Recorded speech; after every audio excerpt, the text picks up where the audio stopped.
Today's episode, it's spicy, messy, and yes, deliciously controversial. Just how we like it.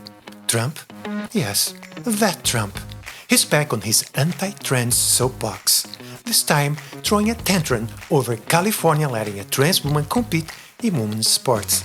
According to him, it's totally unfair and demeaning. Because, obviously, the biggest threat to society right now is a trans girl in a swimsuit, and not, say, climate collapse or billionaires dodging taxes.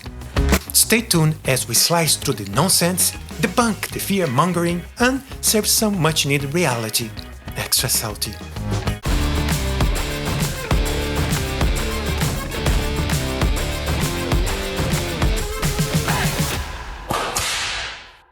Hi darling, welcome to my channel.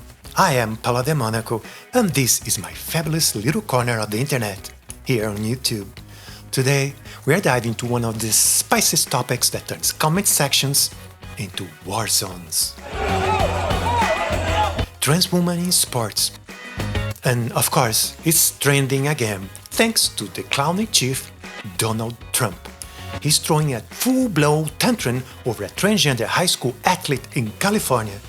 Yes, darling, you heard that right.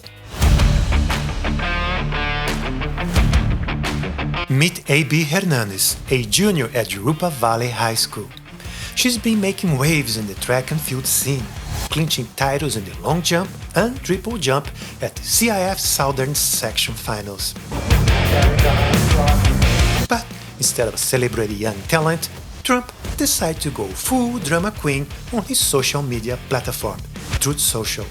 Should be called Fake News Social. The president blasting Governor Newsom on his social media site, saying in part, under his leadership, he continues to illegally allow men to play in women's sports. He's accusing California of illegally allowing men to play in women's sports.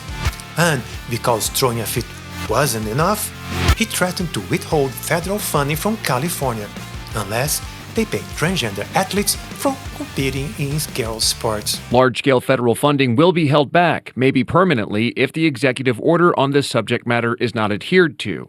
Also saying he's ordering local authorities, if necessary, to not allow the transition person to compete in the state finals. Talking about using presidency like a personal vendetta machine. The Trump administration, we will defend the proud tradition of female athletes, and we will not allow men to beat up, injure, and cheat our women and our girls. From now on, women's sports will be only for women. But here's the kicker. AB Hernandez isn't strolling the competition.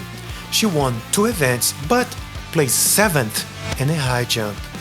So much for the unfair advantage narrative. On Saturday, other competitors beat Hernandez in 2 of her 3 events, and she has been outperformed by over 2 meters in her jumps by girls competing in states that have banned gender-affirming care. California's response? The California Interscholastic Federation, CIF, introduced a pilot program allowing additional cisgender female athletes to compete in the state championships, ensuring fairness without excluding trans athletes. So, to sum it up, a talented young athlete is being targeted by a President Orange Head, not because she's breaking the rules, but because she's breaking barriers. And California is standing its ground, promoting inclusivity and fairness. Now, let's unpack the hot topic, shall we? Is it fair for trans women to compete in women's sports? Or is just another unfair advantage myth dressed up as concern? Time to break it all down. Science, facts, policies, and a bit of a real-life drama. Don't give me that, you snotty-faced heap of parrot droppings! So next time you're armed with knowledge, not just internet opinions. Ready? Let's go. The testosterone story. Everyone loves a simple villain, so let's blame testosterone. It is true, testosterone is the main driver of muscle mass and strength differences between most cis men and cis women. That's why sports bodies focus on testosterone levels. That's right, IOC rules requires trans women to keep their serum testosterone below 10 mmol for at least 12 months before competing in the women's category. So, it's not like I can just put a wig on and go compete in women's sports. No, there are strict rules for that. I want to complain. Many federations, from the NCAA to world athletes, adopt similar thresholds, though some sports like cycling or rugby demand even lower levels for extended periods. But here is the kicker. Dropping your T doesn't instantly vaporize every male puberty benefit. Let's see what science says. Okay, grab your lab coats. Just kidding, you can keep your lingerie on. Hormone therapy impact. A review found that after 4 months of estrogen therapy, most trans women's testosterone drops into the typical female range. That means less roid rage energy, but it does not magically shrink your bone structure or undo years of training. On performance studies, lab tests comparing trans women athletes to cis women show that while strength and aerobic capacity decrease after hormone therapy, some advantages like muscle memory, bone density, and height can linger. However, we need more data.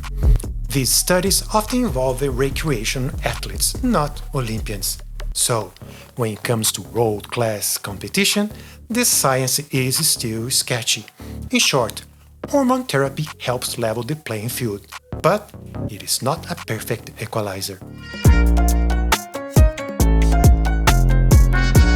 Real-world examples and participation. Let's talk reality TV. Oh well, reality sports. CeCe Telfer made history in 2019 as the first trans woman to win an NCAA track championship. Her win triggered headlines and fears, but it also proved trans women can compete at a high level when they meet the rules. Lia Thomas, the only swimmer to stay under 28 seconds on every lap. Lia Thomas, the University of Pennsylvania swimmer, sparked another firestorm when she won the NCAA title in 2022. But she had followed the NCAA's T-suppression rules. Lia was only on hormones despite going through the entirety of male puberty and then transitioning in her 20s, only on testosterone blockers for 1 year. They approved everything and I was clear to compete on the women's team. As someone who's been on them for 7 or 8, I could tell you the first year, about all they do is make you cry a lot. They don't really do jack shit. Anyone who thinks 1 year on hormones when you start in your 20s after developing as a male for your entire life up until that point, if you think it's doing anything to your body in that short amount of time, I'm sorry, but you're just mistaken. Out of over 500,000 NCAA athletes, fewer than 10 identify as transgender. So, this isn't a tide wave. It's a tiny tide. Fellow trans people, it is not necessary to defend these things. In fact, it is counterintuitive to the extreme. Nothing is taken from me as a trans person by saying, yeah, the Lia Thomas thing is messed up. And it's not that hard to say. But yet and still, so many people in the community and activists that speak on our behalf are so insistent on dying on every single little hill that pops up. A group of 26 academics argues that male puberty advantages, bone size, muscle memory, cannot be fully raised by hormone therapy, urging the IOC to rethink inclusion rules.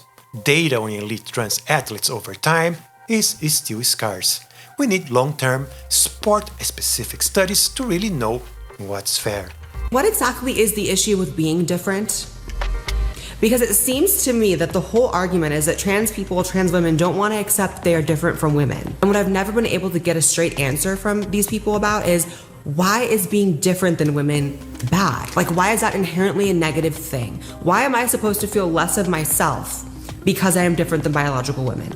Why? Because in my world, being different actually makes you more beautiful, more intriguing, a cooler person in general. Who the wants to be an NPC, wants to be just like everyone else? So where do we stand? Inclusion matters.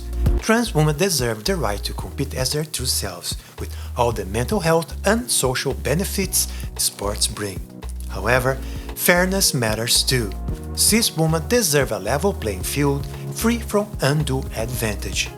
Most experts agree on testosterone-based thresholds, but no rule is perfect. It often comes down to case-by-case review, like a reality show, but with less scripted drama and more lab tests. At the end of the day, this debate isn't about punishing anyone. It's about balancing respect, science, and fairness.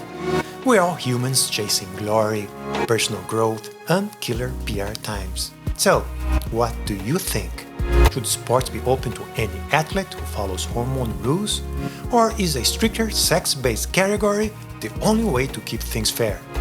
Drop your hot takes in the comments. Let's keep it respectful and data-driven.